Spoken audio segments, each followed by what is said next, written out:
It's time for DJ Rocky's Secret Files.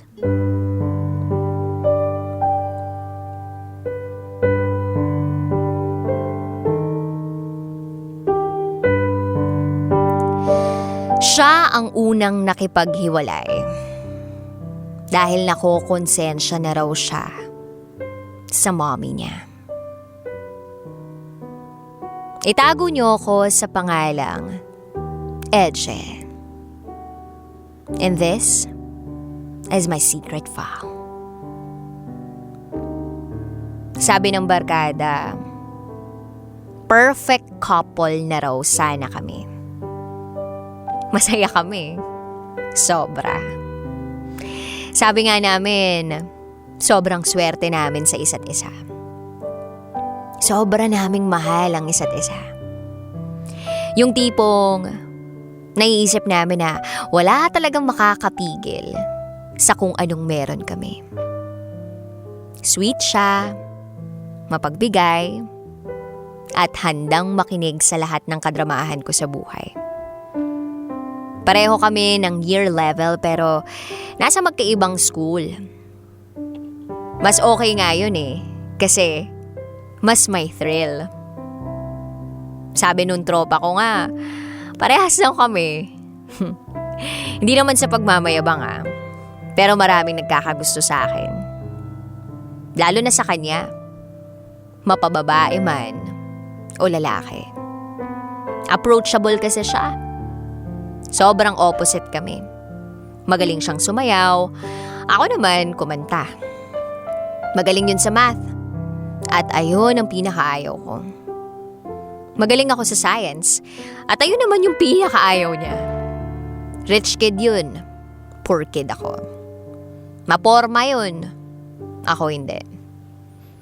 Broken family kami. Tapos, complete happy family sila. Mataba yun, ako payat.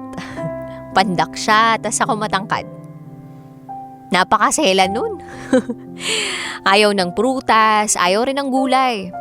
Samantalang ako, gustong gusto yun. Sanay yun sa mamahaling pagkain. Ako, hindi. May best friend siyang babae. Ako naman, may best friend na lalaki. Madalas, yun lang din yung pinag-aawayan namin. Kasi nga magkaiba kami ng school. Siyempre, selos there, selos everywhere. Pero kahit marami kaming pinagkaiba, hindi ko talaga maipaliwanag kung bakit sobrang mahal namin ang isa't isa. Every weekend lang kaming nagkikita. Magsisimba o a-attend ng prayer meeting. Kailangan laging mabilis ako kumilos. Malayo kasi yung bahay namin sa bahay nila. 2 barangay pa bago kanila. Bale, 30 minutes yung biyahe papunta sa kanila. At higit kumulang 8 kilometers ang layo. Sa tuwing magkasama kami, hindi naman kami madalas kumain kasi nakakahiya. Libre na lang niya lagi. Every weekend lang yun, kaya minsan, sinusulit ko na. So yun, tumatambay kami sa bahay nila. Open yung bahay nila para sa akin. Close na kami nung mga kapatid niya. Maliliit pa naman kaya nakakatuwang kalaro. Tuwing pumupunta ako sa kanila, laging nagpa-flashback sa utak ko nung umamin siya sa akin na ako yung gusto niya.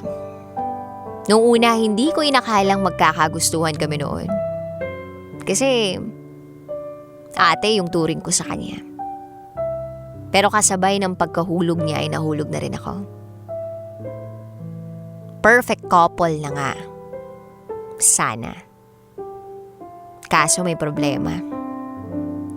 Hindi namin kayang ipaalam sa mga magulang namin.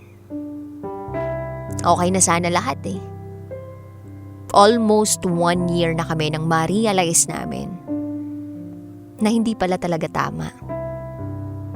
Maling-mali itong daang tinahak namin. Siya ang unang nakipaghiwalay dahil nakokonsensya na raw siya sa mommy niya. Hindi ko naman siya masisi doon. Kasi maski ako nakokonsensya na rin kay mama. 10 days before our anniversary, nakipag-iwalay siya sa akin.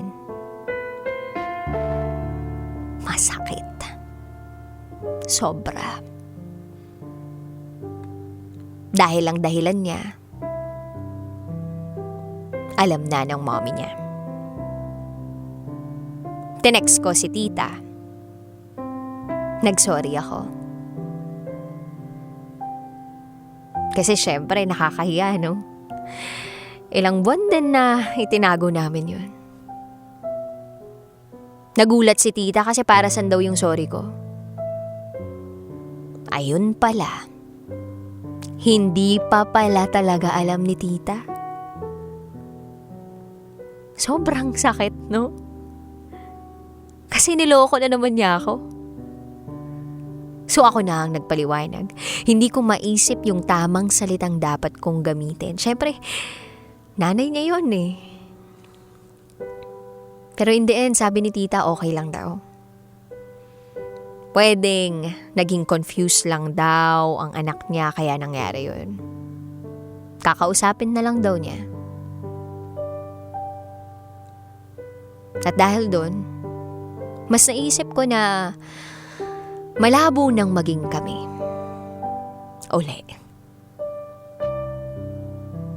Lalo na't alam na ng mga magulang niya. Yung relasyon namin, akala namin tama. Akala namin ayos lang.